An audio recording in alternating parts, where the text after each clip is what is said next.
Hello everyone, welcome to In the Studio. Today we're going to talk about mid-side processing. So there's plenty of options for mid-side in the mastering stage, also in the mixing stage. Today I'm going to show you how to apply mid-side on reverb in the mix. So here we go. I have this little synth loop here. We're just going to use that as our example. Super simple. All right, let's head into the mixer. So I have this synth loop here. I want to send this over to a couple auxiliary tracks with reverb. The reverb split into a mid signal and a side signal and then process them differently. So let's set up the reverbs first. I have this track here called Midverb, so I'm going to add a reverb. I'm just going to use the Valhalla Vintage Verb. Why not? I'm just going to keep it on its default setting, maybe just turn down the pre-delay for now, and then I'm going to make this reverb signal mono by following it with this plugin here, MSED. It's a plugin by Voxengo. It's free. I'm going to hit the side mute, effectively making this reverb mono. Okay, I'm going to leave that as is. I'm just going to copy this reverb over to the side verb track. And great. On this one, I'm going to do the opposite and just, because all I want is the stereo information. So I'm going to hit mid-mute, effectively making this just the stereo information on the reverb. Okay. So I'm going to send this synth loop over to the side verb first, and let's work on this.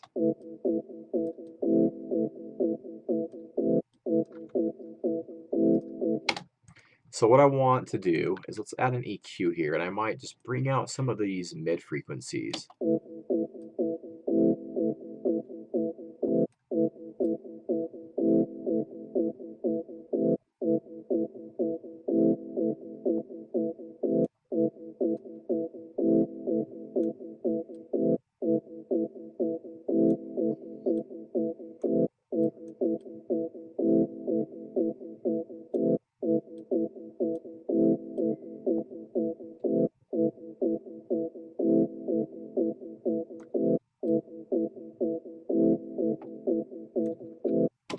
Maybe just a little lift in the mids here, and then a high shelf as well, just to bring up some of the air and help with the perceived width by enhancing the stereo information.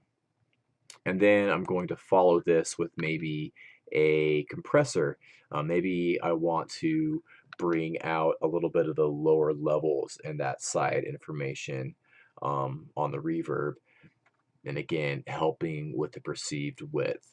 So I'm just going to use this little compressor here, the LA2A. So let's just do a little bit of compression here.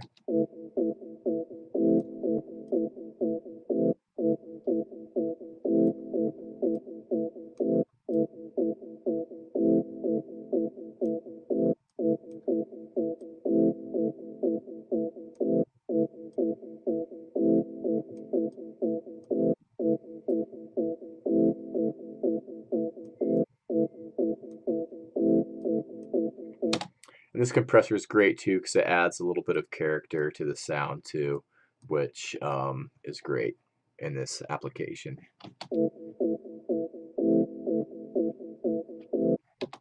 Cool. Now I might want to even give it some more character, maybe a little bit of grit and saturation or distortion perhaps, and really bring out those sides on the reverb. So let's try just a little bit of distortion or driver, maybe would work. This plugin by Native Instruments is a great distortion tool. And I'm just going to kick up this resonance a little bit and give that a little bit of a distortion effect.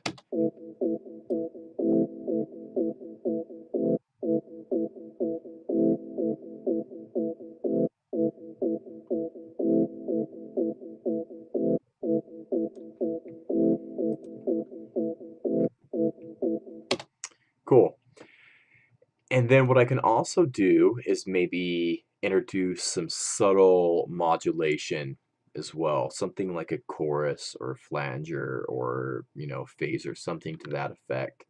So I'm just going to grab this,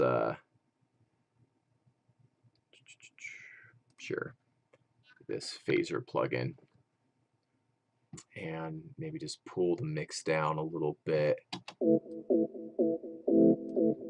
and reduce the rate so we have a slower modulation speed. Okay, and that kind of is just going to enhance and bring out that stereo information on the reverb and help with the perceived width a little bit. And then we can head over to the midverb, and let's actually send some of this over to the midverb as well.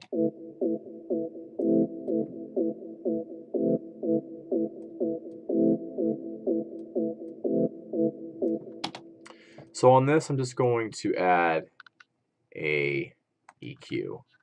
And say, for instance, I want to make a little room for the bass elements. So I might just roll away some of the lower frequencies on the midverb. Let's go for a high pass and roll away some of the lows, maybe around 200-ish. And then maybe we can also just make a little room for, maybe we have some leads or maybe a vocal that's sitting right in this area here, perhaps, and we want to make a little room for those. We can you know, carve out a little space here on this reverb signal on the mids, especially if there was a vocal right here. That would probably be beneficial. So yeah, and then maybe just dip out some of these tops too.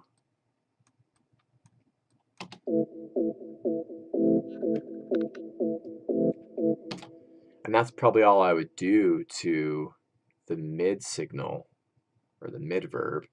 So that's how you can apply mid-side processing on reverb in a mixing scenario. So hopefully that was useful.